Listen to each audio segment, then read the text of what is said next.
नमस्कार। अभी न्यूज़ में सभी का स्वागत है। मैं हूं आप सभी के साथ दीक्षा। आज अभी न्यूज़ में मौजूद हैं श्री जी पीठाचार्य मनीष बाबा, जो अंतर्राष्ट्रीय ख्याति प्राप्त भगवत आचार्य हैं। बाबा, सबसे पहले आपका बहुत बहुत स्वागत है अभी न्यूज़ में।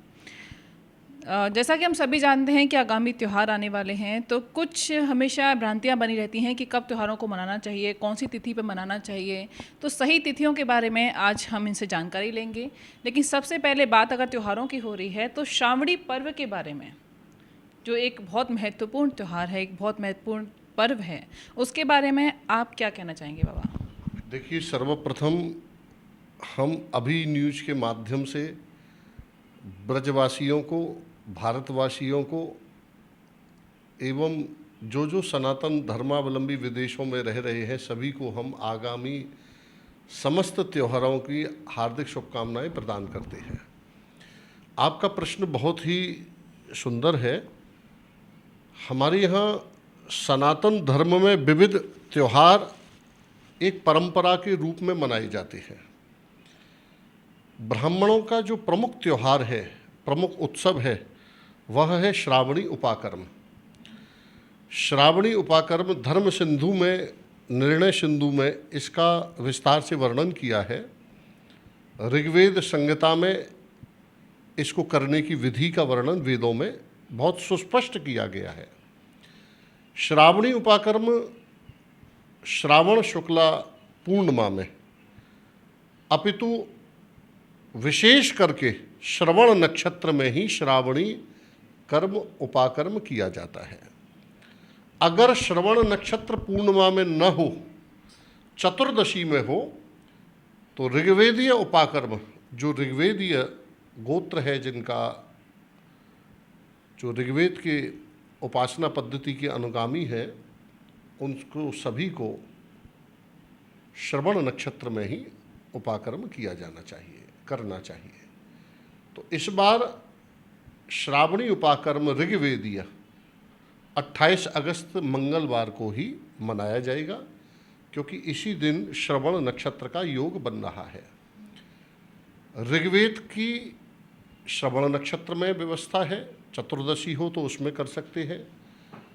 जो सामवेदीय है उनका अलग क्रम है, जो यजुर्वेदीय है उनका अलग क्रम है।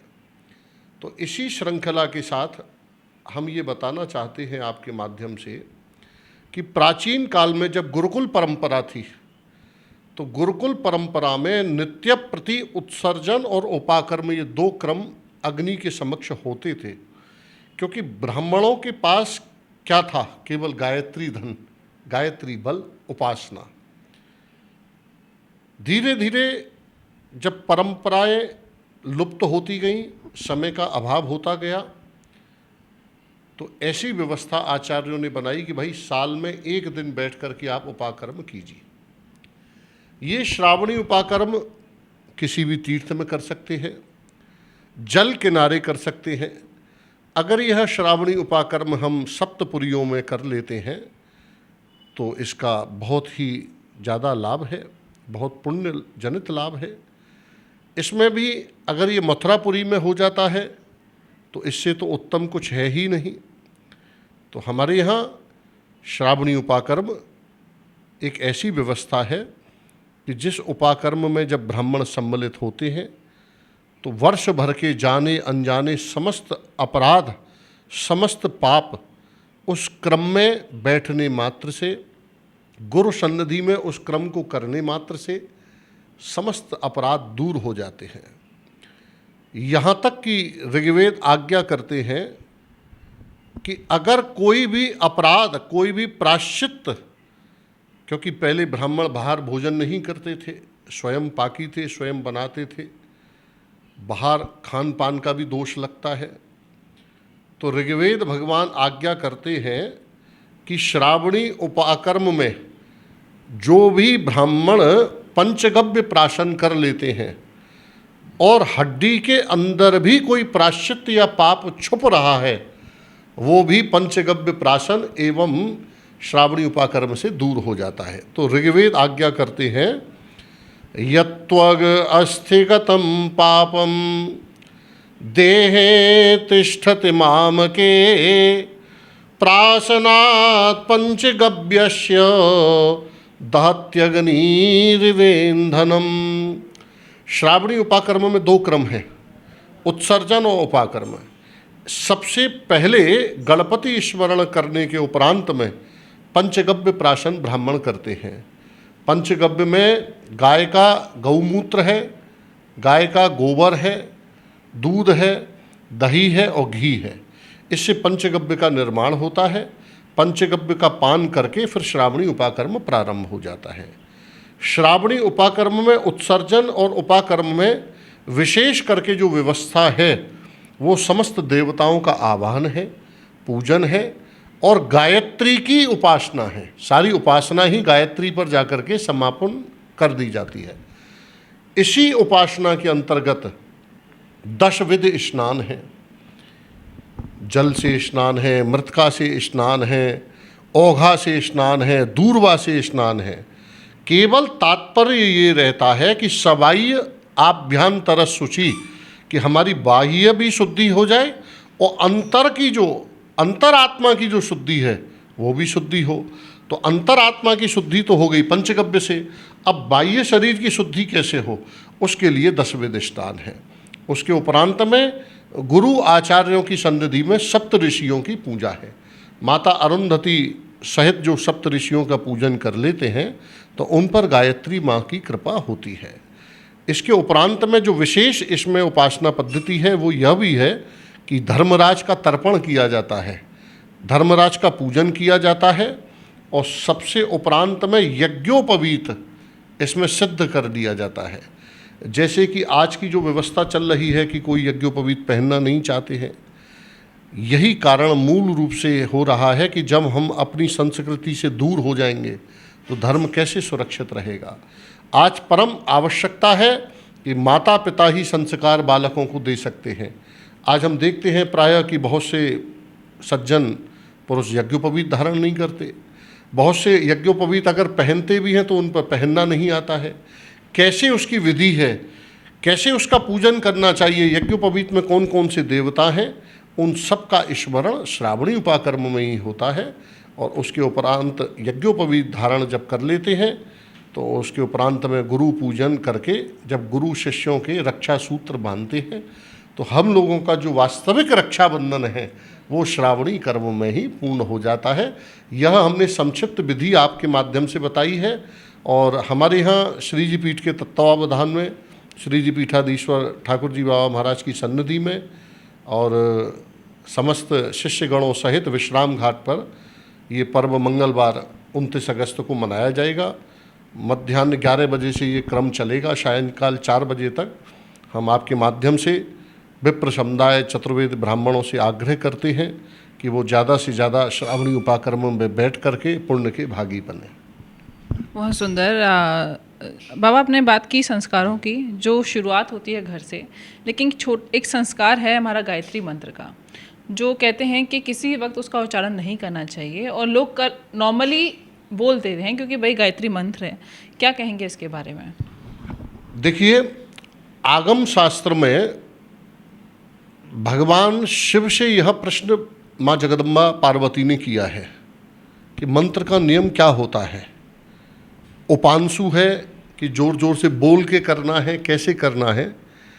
आज के समय में ये कलकाल है, यहाँ वास्तविक धर्म उपासना नहीं हो सकती है, क्योंकि कलकाल में व्यक्ति वही प्रोग्रेस कर पाएगा जो आडंबर का आश्रय लेगा। जो वास्तविक सनातन धर्म को मानने वाले हैं, जो वास्तविक आचार्य पद्धति का अनुगमन करते हैं, जो वास्तविक रूप से आचार्य पदों पर विराजमान हैं, वो कभी किसी को ये शिक्षा नहीं देते हैं कि आप मंत्र को जोर जोर से बोलिए। मंत्र शास्त्र का ये नियम है कि मननात् त्रायते यस्माद् तस्माद् मंत्र प्रकीर्तितः। शास्त्र कहते हैं कि मंत्र का मनन केवल मन में होना चाहिए, यहाँ तक कि ओष्ठ भी न हिले। अगर होठ हिल गए तो वो मंत्र खंडित हो जाता है, विकृति पैदा करता है। तो इसलिए प्राचीन काल से हमारे यहाँ केवल शास्त्रों का ये निर्देश रहा। श्रीमद् भगवत गीता में भगवान ने अर्जुन से कहा कि यह शास्त्र विद मुत्सृज्य वर्तते कामकारतः न सौ सिद्धि मवाप्नोति न लोकम न पराम गति। हम लोग क्या कोई भी लोग मनमाना आचरण नहीं कर सकते हैं। जो शास्त्र आज्ञा है उसी को ही सभी को मानना चाहिए। पर आज के समय में जो हम वातावरण देख रहे हैं कि चाहे जहाँ लोग मंत्रों को बोलने लगते हैं, कहीं कहीं हम बैठते हैं देश में विदेशों में तो कुछ श्रद्धालु आते हैं, गुरुजी मेरा बालक है गायत्री मंत्र सुन लीजिए। हम मना करते हैं भैया नहीं नहीं हमें गायत्री मंत्र मत सुनाओ। क्यों? क्योंकि हमें सुनने से पाप लगेगा, उसको बोलने से लगेगा। केवल मंत्र का विधान क्या है कि करणात् करणोपदेशेन संप्राप्त भवनी तले। गुरु शिष्य के कान में जब मंत्र देता है तो उसकी भी विधि यह है कि करणात् करणोपदेशेन, जब एक वाक्य केवल कान में जब शिष्य के में प्रदान किया जाता है तो कोई भी दूसरा व्यक्ति उसको सुन न ले, ये मंत्र का नियम है। तो इसलिए गायत्री मंत्र ही नहीं, कोई भी मंत्र उच्चारण नहीं किया जा सकता है, उसको आप अपने मन में कीजिए। गुरु केवल शिष्य को ही कान में उपदेश देके मंत्र की दीक्षा देते हैं। इसी के साथ साथ गायत्री मंत्र की तो बहुत महिमा है। गायत्री मंत्र का सस्वर उच्चारण नहीं कर सकते हैं, परंतु यहाँ श्रावणी उपाकर्म में गुरु की सन्निधि में ही शिष्यगण गायत्री मंत्र का सस्वर उच्चारण करते हैं। तो ये रही गायत्री मंत्र की बात, और हमें भी बहुत कुछ जानना है। साथ में इसी के साथ आगे जो एक प्रश्न है, क्योंकि रक्षाबंधन है, आगामी त्योहारों की बातें हो रही हैं, तो रक्षाबंधन 30 और 31 के बीच में है। अब 30 को ही हो रहा है, बहुत से लोग 30 को भी उसे सेलिब्रेट करेंगे और 31 को भी करेंगे। आप कौन सा सही समय है रक्षाबंधन को मतलब मनाने का? देखिए, अभी हमने आपके माध्यम से एक बहुत अच्छी बात बताई थी कि भगवान ने एक ही बात कही है कि शास्त्र विधि का पालन कीजिए। हम लोग भी अपने मन से नहीं चल सकते, न कोई बात मन से कह सकते हैं। जो शास्त्र का आदेश है, हमारे यहाँ हर त्योहार पर विस्तृत व्याख्या हमारे शास्त्रों ने की है। अब आप देखते हैं कि 30 अगस्त में पूर्णिमा तिथि 9:00 के बाद आ रही है। उसके बाद में भद्रा भी चालू हो रही है। भद्रा केवल 2 जगह पर विचारणीय है, 2 कार्य भद्रा में नहीं होते हैं। क्या क्या?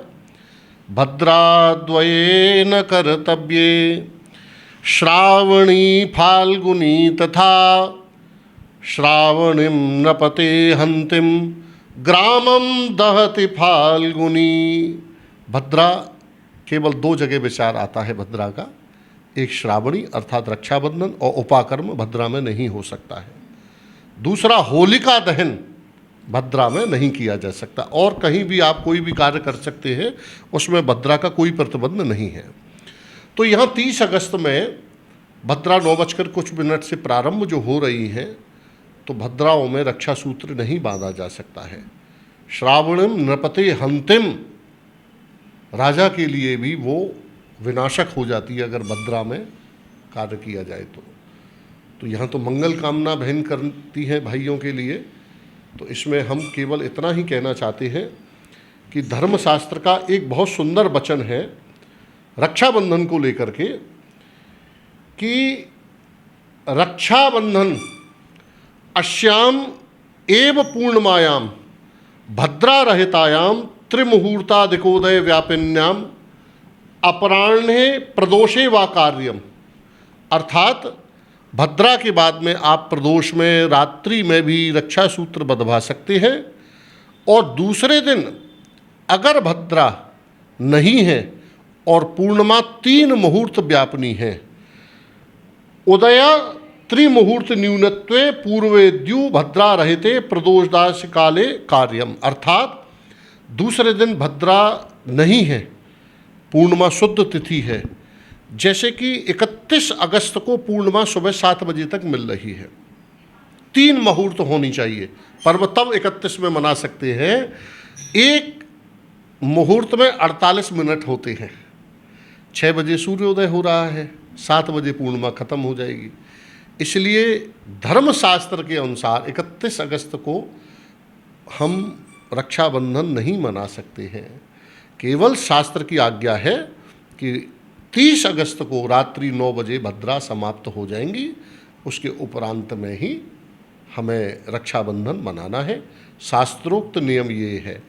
बहुत से जनमानस का यह भी मन में विचार है, कईयों के प्रश्न थे कि महाराज जी क्या रात्रि में रक्षा सूत्र बंध सकता है? तो धर्मशास्त्र आज्ञा कर रहा है, प्रदोषे वा कार्यम अपराह्ने प्रदोषे वा कार्यम, उसमें भी रक्षा सूत्र बंध सकता है।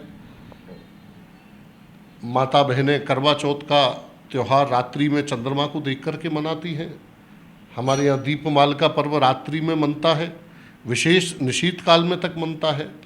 तो इसमें रात्रि का कोई भी विचार नहीं है और बड़े ही आनंद से, बड़ी ही श्रद्धा से, प्रेम से 30 अगस्त को सभी भगवत भक्तों को, जनमानस को चाहिए कि रात्रि 9 बजे बाद रक्षा सूत्र बांधें। तो रक्षाबंधन के लिए एक बहुत ही सही मुहूर्त है कि रात 9 बजे 30 तारीख को रात के 9 बजे बाद आप कभी भी राखी बांध सकते हैं अपने भाइयों को। लेकिन हाँ, बहुत से लोगों के मन में ये प्रश्न है, तो उसका जवाब बाबा ने दे ही दिया है। अब उसके बाद आती है जन्माष्टमी, जो बहुत प्रमुख त्यौहार है। मथुरा में बहुत ही हर्षोल्लास के साथ मनाया जाता है और यहाँ भी यही एक विघ्न आता है, एक संकट आता है कि कौन से दिन पे मनानी चाहिए, क्योंकि बहुत से लोग अपने अपने हिसाब से सेलिब्रेट करते हैं। भाई अलग अलग तिथियाँ हैं, सब चीज़ हैं, क्योंकि हम देखते हैं कि अलग अलग पीठ के अलग अलग त्यौहार जैसे जिसको जो लोग मान रहे हैं। आपका क्या कहना है इसके बारे में? देखिए, हमारे ब्रज में तो नित्य प्रति नंदोत्सव होता है, नित्य प्रति ठाकुर जी के उत्सव मनाए जाते हैं।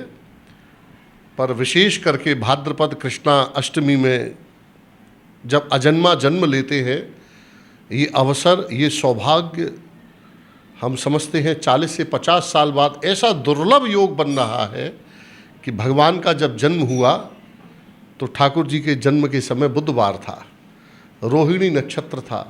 जो जो शुभ योग थे वो इस बार 6 सितंबर को बन रहे हैं।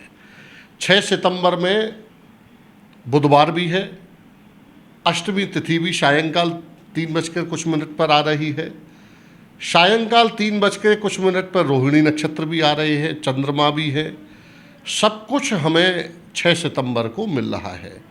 ऐसा दुर्लभ योग कभी कभार ही बनता है, कई वर्षों बाद बनता है। और हम एक विशेष बात और आपके माध्यम से बताना चाहते हैं। एक तो सामान्य जन्माष्टमी का व्रत होता है, एक होता है जयंती व्रत, अर्थात कि हजारों जन्माष्टमियों का व्रत एक तरफ है और जयंती योग में जन्माष्टमी का व्रत एक तरफ है। अब जयंती योग क्या है? अगर सोमान्नी बुधवार एवा, यामल तंत्र में ऐसा वर्णन है कि अगर सोमवार या बुधवार भगवान कृष्ण के जन्माष्टमी के दिन प्राप्त हो जाए तो वो जयंती नामक फल देता है। जयंती नामक फल हजारों जन्माष्टमियों के फल को प्रदान करता है। अब हम धर्मशास्त्र में अगर देखें तो धर्मशास्त्र आज्ञा करते हैं कि अर्धरात्रे रोहिण्याम यदा कृष्णाष्टमी भवेत तस्याम अभ्यर्चनम सौरैर्हंतिम पापम त्रिजन्मम। अर्थात अगर रोहिणी नक्षत्र बुधवार मिल जाए तो 3 जन्मों के समस्त पाप नष्ट हो जाते हैं। तो इस बार भगवान की कृपा से 6 सितंबर को 3:37 से अष्टमी तिथि सायंकाल में प्रारंभ हो रही है, मध्य रात्रि में रहेगी। मध्य रात्रि में हमें रोहिणी नक्षत्र की भी सन्निधि मिल रही है और ये सौभाग्य त्रेतायाम द्वापरे चैवो राजन कृतयुगे तथा रोहिणी सहितम चेयम विद्वत भी समुपोषयेत। तो इस बार हम समझते हैं कि जो 2 त्यौहार नहीं होने चाहिए। 6 सितंबर में रोहिणी नक्षत्र भी है, अष्टमी तिथि भी है और 7 सितंबर को प्रातःकाल 10 बजे तक अष्टमी है, उसी समय तक रोहिणी है। तो हमारी तो सभी से करबद्ध यही प्रार्थना है कि समस्त भगवत भक्त, समस्त सनातन धर्मावलंबी 6 सितंबर बुधवार में रोहिणी नक्षत्र में ही जन्माष्टमी का पर्व मनाएं, ऐसी हमारी सबसे करबद्ध प्रार्थना है। तो ये थी कुछ जानकारियाँ आगामी त्योहारों को लेकर और मैं आशा करती हूँ अभी न्यूज़ की तरफ से कि आप आने वाले त्यौहार खुशी और हर्षोल्लास के साथ मनाएं। बाकी की देश और दुनिया की खबरों के लिए बने रहिए सिर्फ और सिर्फ अभी न्यूज़ के साथ। नमस्कार। Rajiv Academy for Technology and Management, 7th rank of MBA by AKTU. assured placements among top-notch global companies, regular workshops, training programs, seminars and guest lectures, frequent industrial visits for practical exposure, systematic and well-structured training classes to enhance communication, life skills, technical and aptitude skills, a lively campus life, cultural and sports events and extracurricular activities, highly qualified faculty members, multimedia classrooms and state-of-the-art AC infrastructure amidst lush green enthralling ambience.